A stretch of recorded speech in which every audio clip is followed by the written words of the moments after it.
Обвинителството истражува, полицијата истражува, двете институции чекат град Скопје да им достави докази, а Арсовска бара итна реакција бидејќи доказите ќе се уништат. Пријави за бесправна градба или за нарушување на законот за јавна чистота за сега нема. Во обвинителството веќе 2 години трае предистрага за предмет кој во февруари 2023 година антикорупцијската комисија го достави со барање за поведување на кривична одговорност за градоначалникот Ганију и главниот градежен инспектор, а се однесува на дивоградба во населбата Дуќанџик. Обвинителството побара податоци од општина Чаир за извршените инспекцијски надзори над наведената парцела, при што општината достави документација за друга катастарска парцела и друг објект, како и информација дека подолго време нема градежен инспектор и не е во можност да постапува по прашања од оваа област.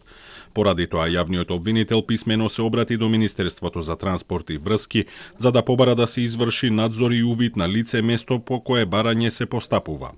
Градоначалничката Арсовска е децидна дека таа објавила доволно докази за сторен криминал и дека надлежните институции треба да постапуваат како што постапувале кога се работело за град Скопје, кога таа вели дека биле исклучително брзи.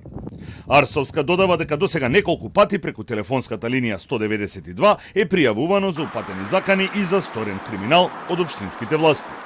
Документите, односно фалсификатите, се во општина Чаир. Јас не можам ниту имам зошто да одам во општина Чаир за да ги земам, а потоа и да им ги доставам. Тоа е нивна обврска како истражни органи. Фалсификатите, односно доказите во моментов се бришат и се уништуваат. За случувањата пред град Скопје, кога група граѓани предводени од градоначалникот Ганију историја Смет, МВР вели дека се постапува, но и дека засега нема пријави за прекршување на законот за јавна чистота.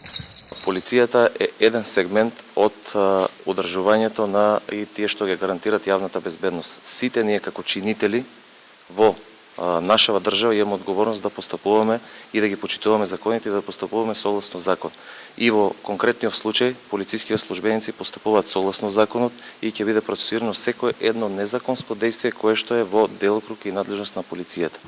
Арсовска пак обвинува дека полицијата не постапува бидејќи со Ганију биле државни службеници и директори на државни институции, а на снимките од настанот може да се види дека е присутен директорот на МЕПСО Бурим Љатифи. Околу наводите на град Скопје за дивоградби, шефот на Бирото за јавна безбедност кажа дека се постапува не само во општина Чаир, туку на територијата на цела држава, но и дека други институции, односно инспекторати, мора да постапуваат.